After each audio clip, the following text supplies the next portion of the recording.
Hi എല്ലാവർക്കും നമസ്കാരം. നമ്മുടെ പുതിയൊരു വ്ളോഗിലേക്ക് എല്ലാവർക്കും സ്വാഗതം. അപ്പോൾ എല്ലാവരും സുഖമായിട്ടിരിക്കുമല്ലേ? അപ്പോൾ ഇന്ന് ഉത്രാടമാണല്ലോ. അപ്പോൾ എല്ലാവർക്കും ഉത്രാട ദിനാശംസകൾ നേരുന്നു. അപ്പോൾ എല്ലാവരും തിരക്കാണെന്നറിയാം. എല്ലാവരും ഉത്രാടപ്പാച്ചിലായിരിക്കും അല്ലേ? നിങ്ങളുടെ ഓണം ഏതുവരെയൊക്കെ ആയി, എന്തൊക്കെയായി ഒരുക്കങ്ങൾ എല്ലാം നിങ്ങൾ കമൻറ്റിൽ ഇട്ടേക്കണം കേട്ടോ. പിന്നെ ഓണക്കോടി എടുത്തോ, അച്ചാറുകളും കാര്യങ്ങളൊക്കെ ഇട്ടോ, ഇതെല്ലാം ഒന്ന് കമൻറ്റ് ചെയ്തേക്കണേ. അപ്പോൾ ശരിക്കും ഞാനിന്ന് വീഡിയോ ഇടണമെന്നൊന്നും വിചാരിച്ചതല്ല കേട്ടോ. അപ്പോൾ നമുക്ക് ലാസ്റ്റ് അപ്ലോഡ് ചെയ്തിട്ടുണ്ടായിരുന്ന വീഡിയോയിൽ 1-2 പേര് ചോദിച്ചിട്ടുണ്ടായിരുന്നു ഓണത്തിൻ്റെ സ്പെഷ്യൽ ക്ലീനിങ്ങും കാര്യങ്ങളും ഒന്നും വീഡിയോ ആയിട്ട് ഇടുന്നില്ലേന്ന്. അപ്പോൾ ഞാൻ ഓൾറെഡി എടുത്ത് വെച്ചിട്ടുണ്ടായിരുന്നു ഈ ഒരു വീഡിയോ. അപ്പോൾ വെനസ്ഡേയും തേഴ്സ്ഡേ എടുത്തിട്ടുള്ള വീഡിയോ ആണ് കേട്ടോ. അപ്പോൾ നമ്മുടെ ഓണം ഒരുക്കങ്ങളൊക്കെ പൂർത്തിയായിട്ടുണ്ട്. അപ്പോൾ അതൊക്കെയാണ് ഇന്നത്തെ വീഡിയോയിൽ പറയുന്നത്. അപ്പോൾ നമുക്കൊരു പാഴ്സൽ വന്നിട്ടുണ്ടായിരുന്നു കേട്ടോ. ഞാൻ മീഷോയിലൊരു ഡ്രസ്സ് ഓർഡർ ചെയ്തിട്ടുണ്ടായിരുന്നു. അത് വന്നതാണ്. ഈ കുർത്തി ശരിക്കും കോട്ടൺ ആണെന്ന് വിചാരിച്ചിട്ടാണ് ഞാൻ ഓർഡർ ചെയ്തത്. പക്ഷേ അതൊരു ക്രേപ്പ് പോലത്തെ ഒരു മെറ്റീരിയൽ ആയിരുന്നു കേട്ടോ. എനിക്ക് മെറ്റീരിയൽ അത്രയ്ക്കും അങ്ങോട്ട് ഇഷ്ടപ്പെട്ടില്ല. പക്ഷേ എന്നാലും അത് വീട്ടിലിടാലോ എന്ന് വിചാരിച്ചിട്ട് എടുത്ത് വെച്ചിട്ടുണ്ട്. 650 റുപ്പീസോ മറ്റോ ആണ്. അത് കാറ്റലോഗിൽ കണ്ടപ്പോഴത്തേക്കും നല്ലതായിട്ടിരുന്നു. ബുധനാഴ്ച വൈകുന്നേരമൊക്കെ ആയപ്പോഴത്തേക്കും ഞങ്ങളൊന്ന് നമ്മുടെ ചെന്നൈയിൽ വിശ്വകർമ്മ ഭവൻ എന്ന് പറഞ്ഞിട്ടൊരു സ്ഥാപനമുണ്ട്. അപ്പോൾ അവിടെ ഇങ്ങനെ ഓണച്ചന്ത തുടങ്ങിയിട്ടുണ്ടെന്ന് പറഞ്ഞിട്ട് എൻ്റെ ഹസ്ബൻഡിൻ്റെ അമ്മയുടെ ബെസ്റ്റ് ഫ്രണ്ട് ഒരു ആൻറ്റി ഉണ്ട്. ആൻറ്റി ഇങ്ങനെ ഫോൺ ചെയ്ത് പറഞ്ഞിട്ടുണ്ടായിരുന്നു കേട്ടോ. അപ്പോൾ അങ്ങനെ ഞങ്ങൾ ഇങ്ങോട്ടേക്ക് വന്നതാണ്. ഞാൻ ആൾറെഡി നമ്മുടെ ഓണത്തിന് വേണ്ടിയിട്ടുള്ള സാധനങ്ങളൊക്കെ പർച്ചേസ് ചെയ്തിട്ടുണ്ടായിരുന്നു. മലയാളികൾ നടത്തുന്ന സ്ഥാപനം ആയതുകൊണ്ട് നമ്മൾ എന്തായാലും വരാമെന്ന് വിചാരിച്ചു കേട്ടോ. അപ്പോൾ അങ്ങനെ ഇങ്ങോട്ടേക്ക് വന്നതാണ്. ഇതിൻ്റെ കറക്റ്റായിട്ടുള്ള സ്ഥലം എന്ന് പറയുന്നത് അമ്പത്തൂരിലാണ്. ചെന്നൈയിലെ അമ്പത്തൂർ എന്ന് പറയുന്ന പ്ലേസിലാണ്. അമ്പത്തൂരിലെ വിവേകാനന്ദ കോളേജിൻ്റെ നേരെ ഓപ്പോസിറ്റ് ആയിട്ട് സരസ്വതി നഗർ എന്ന് പറഞ്ഞിട്ടൊരു സ്ട്രീറ്റ് ഉണ്ട്. അവിടെ ബോർഡ് വെച്ചിട്ടുണ്ട്. അതിൻ്റെ നേരെ ഉള്ളിലേക്ക് കയറുമ്പോഴത്തേക്കും റൈറ്റ് സൈഡിൽ, അതായത് ഫസ്റ്റ് റൈറ്റ് എടുക്കുമ്പോൾ അവിടെ ആരതി നഗർ എന്ന് പറഞ്ഞിട്ടൊരു റോഡ് കാണാൻ പറ്റും. അപ്പോൾ ആ റോഡ് സ്ട്രെയിറ്റ് നേരെ പോയിട്ട് ലാസ്റ്റ് വരുന്ന പോർഷനിലാണ് കേട്ടോ. ഡെഡ് എൻഡിലാണ് വരുന്നത്. ലെഫ്റ്റ് സൈഡിലായിട്ടാണ് ഈ ഒരു സ്ഥാപനം ഇരിക്കുന്നത്. കുറച്ച് ഉള്ളിലോട്ടാണ്. അപ്പോൾ നമുക്ക് കണ്ടുപിടിക്കാനായിട്ട് ഇത്തിരി ബുദ്ധിമുട്ടായിരിക്കും. അപ്പോൾ ചെന്നൈയിലുള്ള ആരെങ്കിലും, അമ്പത്തൂരുള്ള ആരെങ്കിലും ഈ ഒരു വീഡിയോ കാണുന്നുണ്ടെങ്കിൽ നിങ്ങൾക്ക് പോയി വാങ്ങിക്കാമല്ലോ. അതുകൊണ്ടാണ് ഞാൻ ഇന്ന് ഈ വീഡിയോ പോസ്റ്റ് ചെയ്തപ്പോൾ. അപ്പോൾ 11-ാം തീയതി മുതലാണ് ഇവിടെ ഓണക്കച്ചവടം തുടങ്ങിയിട്ടുള്ളത്. അപ്പോൾ ഞങ്ങൾ അന്നാണ് പോയിട്ടുള്ളത്, ബുധനാഴ്ച. ഓണം വരെ കാണുമെന്നാണ് പറഞ്ഞിട്ടുണ്ടായിരുന്നത്. അപ്പോൾ എനിക്ക് തോന്നുന്നത് ഉത്രാടത്തിൻ്റെ അന്നും കാണുമായിരിക്കും കേട്ടോ. അങ്ങനെ ഞങ്ങൾ അവിടെ പോയിട്ട് കുറച്ച് സാധനങ്ങളൊക്കെ മേടിച്ചു. നാട്ടിലത്തെ അടയില്ലേ, അടപ്പായസം വയ്ക്കുന്ന അടയൊന്നും നമുക്കിവിടെ ചെന്നൈയിൽ കിട്ടാറില്ല. അത് സാധാരണ ഞാൻ നാട്ടിൽ പോയിട്ട് വരുമ്പോഴാണ് കൊണ്ടുവരുന്നത്. ഞാനിതിന് മുന്നേ ഒരു വ്ളോഗിൽ പറഞ്ഞിട്ടുള്ളതാണ്. അങ്ങനെ ഞങ്ങൾ അതൊക്കെ ഇവിടെ കിട്ടുമെന്ന് വിചാരിച്ചിട്ട് ഓടി വന്നതാണ് കേട്ടോ. വരുന്ന വഴിയിൽ തന്നെ അമ്പത്തൂരിലുള്ള മാർക്കറ്റിലും കൂടെ കയറി. അപ്പോൾ നമുക്ക് മാതള നാരങ്ങ, ഇതുപോലെ സദ്യക്ക് വേണ്ടുന്ന കരുനാരങ്ങയില്ലേ, വലിയ നാരങ്ങ, നമ്മുടെ തിരുവനന്തപുരത്തൊക്കെ അത് ഭയങ്കര ഫേമസ് ആണ്. അതുണ്ടെങ്കിലാണ് നമുക്ക് സദ്യ പൂർത്തിയാവുള്ളൂ. അത് കിട്ടുമെന്ന് അറിയാനായിട്ട് ഞങ്ങൾ മാർക്കറ്റിലേക്ക് കയറി. അപ്പോൾ അവിടെയും ഇല്ല. പിന്നെ അത് കഴിഞ്ഞിട്ട് വ്യാഴാഴ്ചയുടെ അന്ന് രാവിലെ ഞങ്ങൾ മാർക്കറ്റിലേക്ക് വന്നിട്ട് ഓണത്തിന് വേണ്ടുന്ന പച്ചക്കറികളൊക്കെ മേടിക്കാനാണ് വന്നത്. അപ്പോൾ രാവിലെ ഞങ്ങൾ ക്ഷേത്രത്തിൽ പോയിട്ട് അതുവഴി നേരെ ഇതുപോലെ മാർക്കറ്റിൽ കയറിയായിരുന്നു. എന്നിട്ട് പച്ചക്കറികളെല്ലാം മേടിച്ചുകൊണ്ട് വന്നു കേട്ടോ. നമ്മൾ സ്ഥിരം പോകുന്ന ക്ഷേത്രമാണ്. അവിടെ തന്നെയുള്ള മാർക്കറ്റിലാണ് ഞങ്ങൾ സാധനം എടുക്കുന്നത്. അങ്ങനെ പച്ചക്കറിയൊക്കെ മേടിച്ചുകൊണ്ട് വന്നു. പിന്നെ വന്ന ഉടനെ തന്നെ തുണി കഴുകാനിട്ടിട്ടുണ്ടായിരുന്നു. പാത്രങ്ങളൊന്നും കഴുകാതെയാണ് പോയത്. അതൊക്കെ ഇന്ന് കഴുകി വെച്ചു. പിന്നെ നമുക്കിന്ന് ശരിക്കും ഞാൻ കഴിഞ്ഞ വീഡിയോയിൽ പറഞ്ഞിട്ടുള്ളതായിരുന്നല്ലോ, നമുക്കങ്ങനെ ഓണത്തിന് വേണ്ടിയിട്ടൊരു സ്പെഷ്യൽ ക്ലീനിങ്ങോ കാര്യങ്ങളോ ഒന്നും ചെയ്യേണ്ട ആവശ്യമില്ല കേട്ടോ. അപ്പം ഞാൻ എന്തായാലും നമ്മുടെ ഓണം തുടങ്ങുന്നതിന് മുന്നേ ഒരു വീഡിയോ പോസ്റ്റ് ചെയ്യാമെന്ന് വിചാരിച്ചു. ഞാനിത് ചെയ്യേണ്ടെന്ന് വിചാരിച്ചിരുന്നതാണ്. 1-2 പേര് ചോദിച്ചിട്ടുണ്ടായിരുന്നു കേട്ടോ. അതുകൊണ്ടാണ്. പിന്നെ അത് മാത്രമല്ല, എനിക്ക് തന്നെ തോന്നി നമുക്ക് ഒരു ക്ലീനിങ് വീഡിയോ ചെയ്യാം എന്നുള്ളത്. അങ്ങനെ ഞാൻ കിച്ചണിൽ പാത്രമൊക്കെ കഴുകി വെച്ചതിന് ശേഷം ചുമ്മാതൊന്ന് അടിച്ച് വാരി, ഞാൻ രാവിലെ അടിച്ച് വാരിയ സമയത്തും ഇതുപോലെ ചുവരിലൊക്കെ ഒന്ന് ഡസ്റ്റ് ചെയ്ത് കളഞ്ഞായിരുന്നു കേട്ടോ. അപ്പോൾ ശരിക്കും ഡസ്റ്റ് ചെയ്തെങ്കിലും ഡസ്റ്റ് ഒന്നും ഇല്ല, ഒട്ടും തന്നെ പൊടിയില്ല കേട്ടോ. അതുകൊണ്ടാണ് ധൈര്യമായിട്ട് ഞാൻ മേലേക്ക് ആ ചൂല് വെച്ചിട്ടൊന്ന് ഡസ്റ്റ് ചെയ്തെടുത്തത്. കാരണം പൊടിയൊന്നും വീടില്ല എന്ന് എനിക്ക് ഉറപ്പുണ്ട്.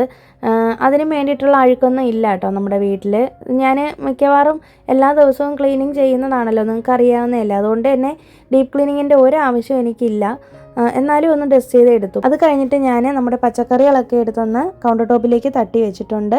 പിന്നെ അത് കഴിഞ്ഞിട്ട് ഞാൻ എന്തായാലും ക്ലീനിങ് എനിക്കിന്ന് കുറവാണല്ലോ, എനിക്കിന്ന് അധികം ക്ലീനിങ് ഇല്ല. അതുകൊണ്ട് എന്തായാലും ഈ ഒരു പൊട്ടറ്റയൊക്കെ ഇട്ടേക്കുന്ന, തേങ്ങയും പൊട്ടറ്റയൊക്കെ ഇട്ടേക്കുന്ന ഈ ഒരു സ്റ്റാൻഡ് അതൊന്ന് ക്ലീൻ ചെയ്യാമെന്ന് വിചാരിച്ചിട്ട്. അതൊരു പ്ലാസ്റ്റിക്കിലുള്ളതാണ്. 2 ഓർഗനൈസർ ആയിരുന്നു കേട്ടോ ഇത്. അപ്പോൾ 2 ചേർത്തിട്ട് ഒറ്റ ഇതായിട്ട് വെച്ചേക്കുന്നതാണ്. നമ്മുടെ തേങ്ങ, പൊട്ടറ്റോ, ചേമ്പും കിഴങ്ങ്, ചേന, ചേമ്പ് ഇതെല്ലാം ഇതിലാണ് ഇട്ട് വയ്ക്കുന്നത്. എന്നിട്ട് കൈയോടെ തന്നെ നമ്മുടെ കിച്ചണിലുള്ള ഒരു ജനലും കൂടി ഒന്ന് ഡസ്റ്റ് ചെയ്തെടുത്തിട്ടുണ്ട്. ഇതൊക്കെ ഞാൻ ഡെയിലി ചെയ്യുന്ന കാര്യമാണ്. അതുകൊണ്ട് എൻ്റെ വീട്ടിൽ അങ്ങനെ അഴുക്കും പൊടിയൊന്നും ഇല്ല കേട്ടോ. ഞാൻ ചുമ്മാ പറയുന്നതല്ല. ഒരുപാട് തവണ നമ്മൾ ഡീപ് ക്ലീനിങ്ങും കാര്യങ്ങളൊക്കെ ചെയ്തിട്ടുണ്ട് ഇതിനോടകം തന്നെ. കാരണം ലാസ്റ്റ് നമുക്ക് വിനായക ചതുർത്ഥി വന്നതാണ്. അപ്പോൾ ആ ഒരു ടൈമിൽ നന്നായിട്ട് ഡീപ്പ് ക്ലീനിങ് ഒക്കെ ചെയ്തതാണ് കേട്ടോ. അങ്ങനെ ആ ഒരു സ്റ്റാൻഡൊക്കെ നന്നായിട്ടൊന്ന് ക്ലീൻ ചെയ്തതിന് ശേഷം ഞാൻ എടുത്തുകൊണ്ട് വന്ന് ഇതുപോലെ മുറ്റത്ത് കൊണ്ടുവന്ന് വെച്ചിട്ടുണ്ട്. അപ്പോൾ അവിടെ നന്നായിട്ട് വെയിലടിക്കും. അങ്ങനെ അങ്ങോട്ടേക്ക് വെച്ചു. നന്നായിട്ട് ഉണങ്ങിയതിന് ശേഷം ഇനി അത് ഫിറ്റ് ചെയ്ത് വെക്കാം. പിന്നെ അത് കഴിഞ്ഞിട്ട് എന്തായാലും ജനലൊന്ന് ക്ലീൻ ചെയ്യാമെന്ന് വിചാരിച്ചു. ജനലിലും അഴുക്കും പൊടിയൊന്നും ഇല്ല, എന്നാലും കോളിൻ യൂസ് ചെയ്തിട്ടൊന്ന് സ്പ്രേ ചെയ്ത് എടുക്കുന്നുണ്ട്. അപ്പോൾ ആഴ്ചയിൽ ഒരു ദിവസം ഇങ്ങനെ ഒന്ന് സ്പ്രേ ചെയ്ത് ഇടുവാണെങ്കിൽ നല്ല നീറ്റായിട്ട് കിടക്കും.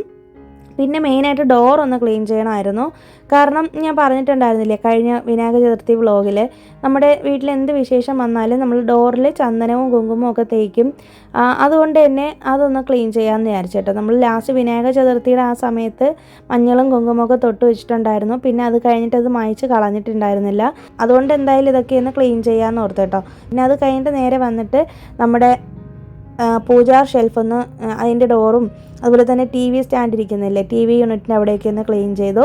പിന്നെ മെയിനായിട്ട് എനിക്ക് ചെയ്യണമെന്ന് തോന്നിയൊരു കാര്യം എന്ന് വെച്ചിട്ടുണ്ടെങ്കിൽ ഫാൻ ക്ലീൻ ചെയ്യാനാണ്. ഫാനിൽ അങ്ങനെ വലിയ അഴുക്കും പൊടിയില്ല എന്നാണ് ഞാൻ വിചാരിച്ചത്. പക്ഷേ ആ ഒരു ചൂല് കൊണ്ടിട്ട് ഒന്ന് ജസ്റ്റ് ഒന്ന് അടിച്ചെടുത്തപ്പോഴത്തേക്കും കൊണ്ട് നന്നായിട്ട് പൊടി വരുന്നുണ്ടായിരുന്നു കേട്ടോ. അതിൻ്റെ മേൽ പോർഷനിൽ നന്നായിട്ട് മാറാല പിടിച്ച് കിടന്നു.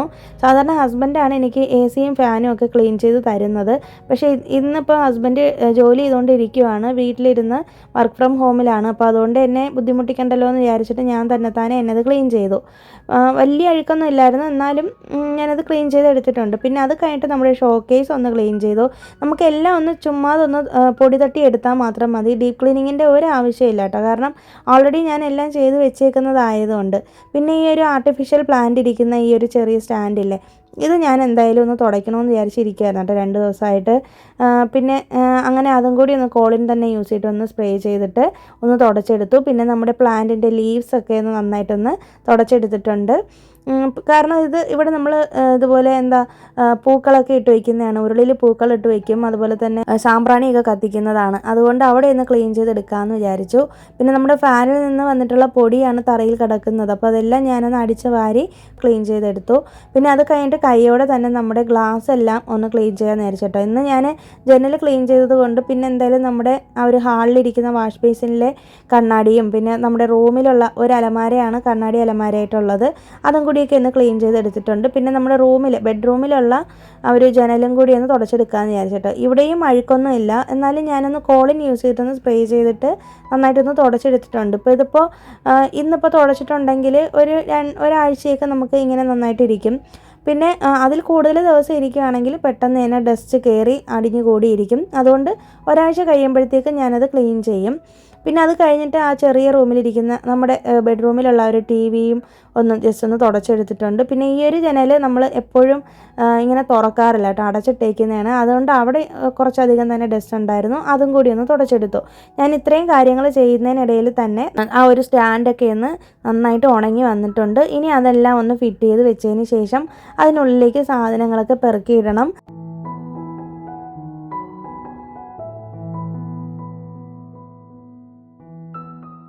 ഈ സ്റ്റാൻഡ് ഞാൻ ഇങ്ങോട്ട് എടുത്ത് മാറ്റിയതിന് തൊട്ട് മുന്നേ തന്നെ നമ്മുടെ ഫ്രിഡ്ജിലുണ്ടായിരുന്ന വെള്ളം ഇതുപോലെ ഡീഫ്രോസ്റ്റ് ചെയ്യാനായിട്ട് വെച്ചിട്ടുണ്ടായിരുന്നു കേട്ടോ.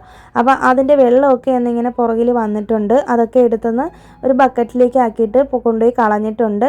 ആഴ്ചയിൽ ഒരിക്കൽ അല്ലെങ്കിൽ ആഴ്ചയിൽ 2 ദിവസമെങ്കിലും മിനിമം നമ്മളിതുപോലെ ഈ ഫ്രിഡ്ജ് ഒന്ന് ഡീഫ്രോസ്റ്റിങ് ചെയ്യണം. ഇല്ലാന്നുണ്ടെങ്കിൽ ഫ്രിഡ്ജ് പെട്ടെന്ന് കേടായി പോവും. നമ്മൾ ഫ്രിഡ്ജ് മേടിച്ചിട്ടുള്ള സമയത്തുള്ള വ്ളോഗിലൊക്കെ ഞാൻ ഷെയർ ചെയ്തിട്ടുള്ളതാണ് കേട്ടോ.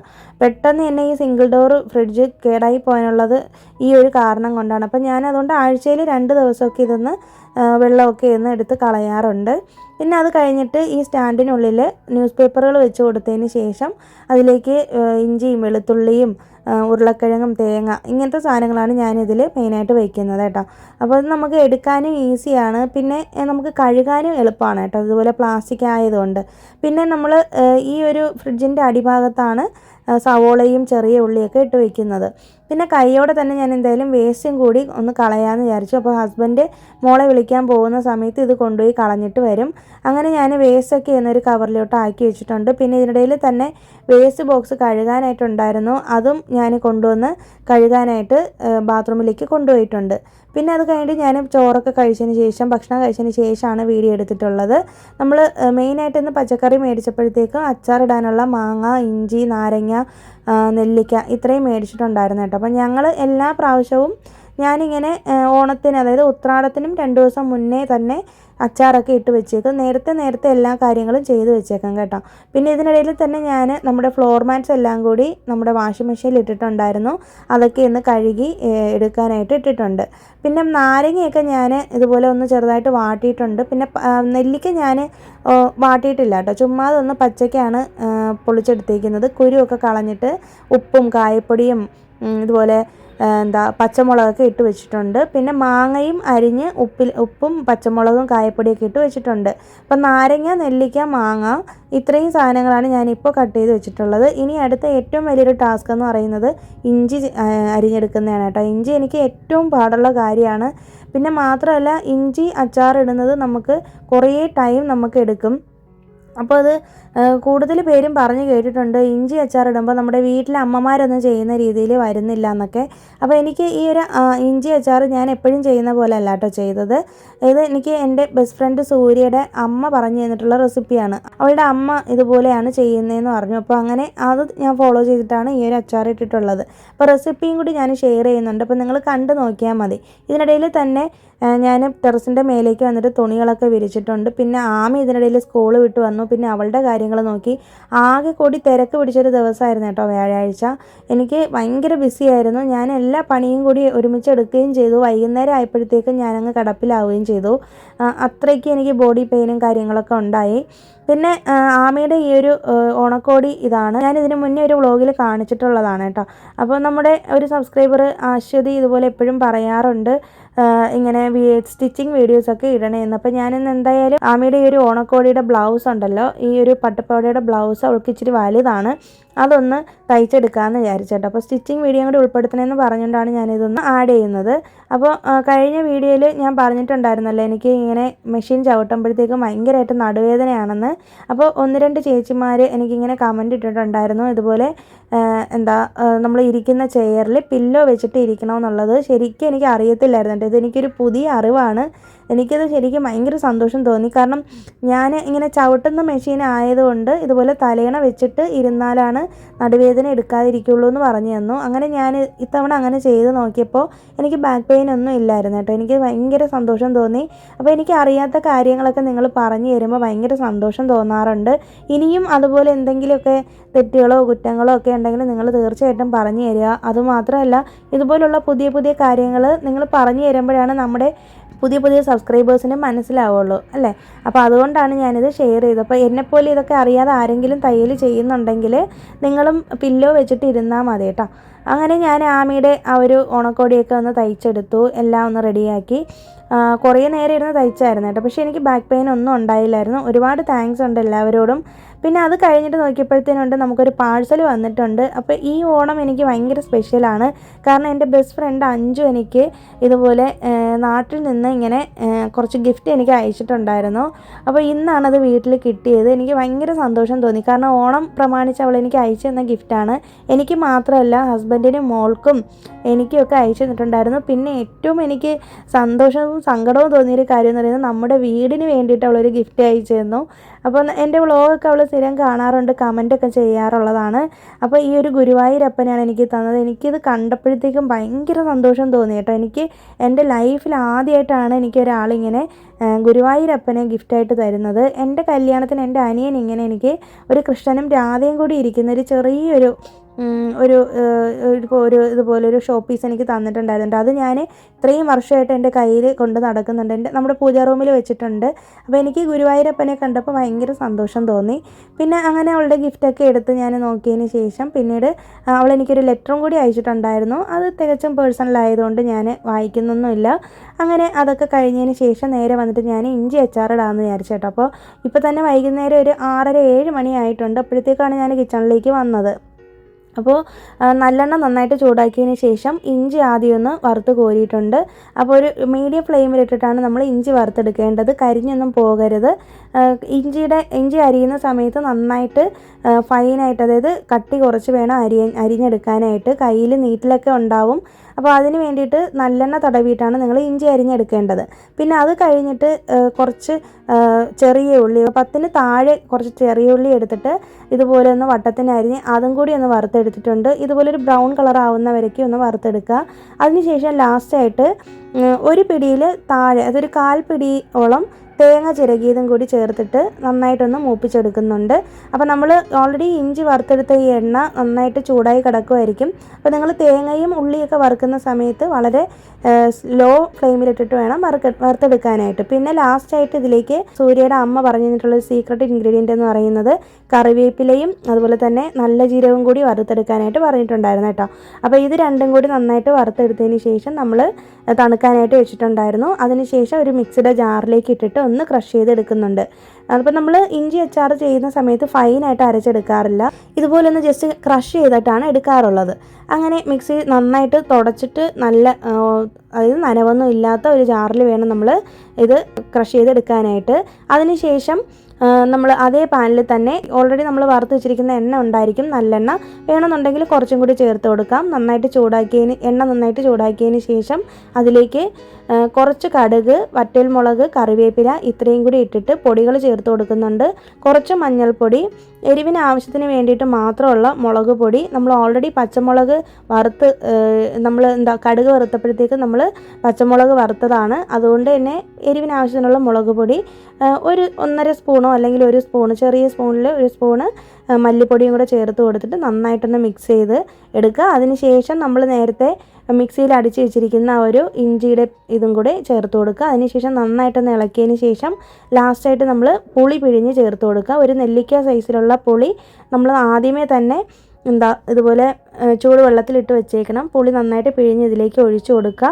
പിന്നെ നിങ്ങൾ പ്രത്യേകം ശ്രദ്ധിക്കേണ്ട ഒരു കാര്യം, നേരത്തെ തന്നെ നിങ്ങൾ വെള്ളം ചൂടാക്കി വെച്ചേക്കണം കേട്ടോ. നമ്മുടെ ഇഞ്ചിക്കറിയൊക്കെ ചെയ്യുന്ന സമയത്ത് ഇതിനുള്ളിൽ ഒരിക്കലും പച്ചവെള്ളം ഒഴിച്ചു കൊടുക്കരുത്. ലൂസാക്കാനായിട്ട് നമ്മളെപ്പോഴും ചൂടുവെള്ളമാണ് ഒഴിക്കേണ്ടത്. ഇഞ്ചിക്കറി എന്നല്ല, ഏത് കറിയും അങ്ങനെ തന്നെയാണ്. നമ്മൾ ഇടയിൽ വെച്ചിട്ട് വെള്ളം ഒഴിക്കുന്ന ഏത് റെസിപ്പി ഉണ്ടെങ്കിലും അതിൽ ചൂടുവെള്ളമാണ് ഒഴിച്ചു കൊടുക്കേണ്ടത്. അപ്പോൾ നമ്മൾ അതിന് വേണ്ടിയിട്ട് കുറച്ച് ചൂടുവെള്ളം എപ്പോഴും ചൂടാക്കി വെച്ചേക്കണം.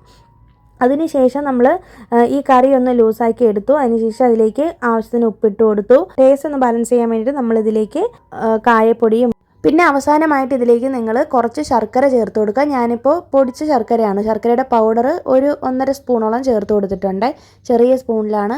നിങ്ങളുടെ അടുത്തിപ്പോൾ പൊടിച്ച ശർക്കര ഇല്ലയെന്നുണ്ടെങ്കിൽ സാധാരണ ശർക്കര ഒന്ന് തട്ടിയതിന് ശേഷം ഒന്ന് ചേർത്ത് കൊടുത്താൽ മതി കേട്ടോ. ശർക്കര ചേർക്കണം, എന്നാലാണ് കറക്റ്റായിട്ട് ഇഞ്ചിക്കറിയുടെ എരിവും പുളിയും ആ കായത്തിൻ്റെ ചെവയും ഉപ്പും എല്ലാം കൂടി ചേർന്നിട്ട് കറക്റ്റ് ടേസ്റ്റ് ബാലൻസ് ആവുള്ളൂ. അപ്പോൾ 2-3 ദിവസം കഴിയുമ്പോൾ, മിനിമം ഒരാഴ്ചയെങ്കിലും കഴിയണം ഇതിന് കറക്റ്റ് ടേസ്റ്റ് കിട്ടാനായിട്ട്.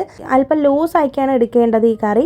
നമ്മൾ സാധാരണ ഇഞ്ചിക്കറി വയ്ക്കുന്ന പോലെ ഒരുപാട് ടൈറ്റ് ആക്കരുത് കേട്ടോ, കാരണം നന്നായിട്ട് ഇത് തണുത്തതിന് ശേഷം നന്നായിട്ട് ഇനിയും കുറുകി വരും. അതുകൊണ്ട് തന്നെ നമ്മൾ നന്നായിട്ട് ലൂസാക്കിയിട്ടാണ് ഈ കറി വെക്കേണ്ടത്. അങ്ങനെ ഇഞ്ചിക്കറി റെഡി ആയിട്ടുണ്ട്. ഇതിനിടയിൽ ഞാൻ നെല്ലിക്ക അച്ചാർ ഇടുന്നുണ്ട്. അപ്പോൾ നെല്ലിക്ക അച്ചാർ ഇടാനായിട്ട് ഞാൻ വേവിച്ചിട്ടുണ്ടായിരുന്നില്ല, എൻ്റെ അമ്മ ചെയ്യുന്ന റെസിപ്പിയാണിത്. അപ്പോൾ ഇതിന് വേണ്ടിയിട്ട് നന്നായിട്ട് കടുക് പൊട്ടിച്ചതിന് ശേഷം കറിവേപ്പിലയും വറ്റൽമുളകൊക്കെ ഇട്ടിട്ട് നെല്ലിക്ക ഇട്ടിട്ട് നന്നായിട്ടൊന്ന് വഴറ്റിയെടുക്കും. അതിന് ശേഷം ഒന്ന് അടച്ച് വെച്ചേക്കും. അത് കഴിഞ്ഞതിന് ശേഷം നമ്മളിതിലേക്ക് മുളക് പൊടിയും മഞ്ഞൾപ്പൊടിയാണ് ചേർത്ത് കൊടുക്കുന്നത്. പിന്നെ കുറച്ച് കായപ്പൊടി, ഓൾറെഡി നമ്മൾ ഉപ്പിട്ട് വെച്ചേക്കുന്ന നെല്ലിക്കയാണ്. ഉപ്പ് വേണമെന്നുണ്ടെങ്കിൽ വീണ്ടും ചേർത്ത് കൊടുക്കാം. അങ്ങനെ നെല്ലിക്ക അച്ചാറും ആയിട്ടുണ്ട്. അപ്പോൾ അച്ചാറുകളൊക്കെ ചെയ്തതിന് ശേഷം പെട്ടെന്ന് തന്നെ അടുപ്പത്തുനിന്ന് പെട്ടെന്ന് ഇറക്കി അങ്ങോട്ട് വെച്ചേക്കണം. അതിൻ്റെ ഒരു ചൂടിലിരിക്കാനായിട്ട് പാടില്ല കേട്ടോ, അച്ചാറിൻ്റെ ടേസ്റ്റ് മാറിപ്പോവും. ഇതിനിടയിൽ തന്നെ മാങ്ങയും ഞാൻ ഇട്ടിട്ടുണ്ട്, പിന്നെ നാരങ്ങ ഇട്ടു. അങ്ങനെ നമ്മുടെ അച്ചാറുകളെല്ലാം റെഡി ആയിട്ടുണ്ട്. അപ്പോൾ നിങ്ങൾ ഇഞ്ചിക്കറി ഈ ഒരു രീതിയിൽ എന്തായാലും ട്രൈ ചെയ്ത് നോക്കണേ. നമ്മുടെ തിരുവനന്തപുരംകാരുടെ സ്പെഷ്യലായിട്ടുള്ള ഇഞ്ചിക്കറിയാണ്, സദ്യ ഇഞ്ചിക്കറിയാണ്. ജീരകമൊക്കെ ചേർത്ത് ചെയ്യുമ്പോൾ നല്ല മണമാണ്, നല്ല ടേസ്റ്റും ആയിരിക്കും. ഇവിടെ ഇപ്പോൾ ഈ അച്ചാറൊക്കെ ഇടുന്നുണ്ടെങ്കിലും ഇത് കഴിക്കാനായിട്ട് ആളില്ല കേട്ടോ. എൻ്റെ ഹസ്ബൻഡിന് ഇഞ്ചി അച്ചാർ മാത്രമാണ് ഇഷ്ടമുള്ളത്.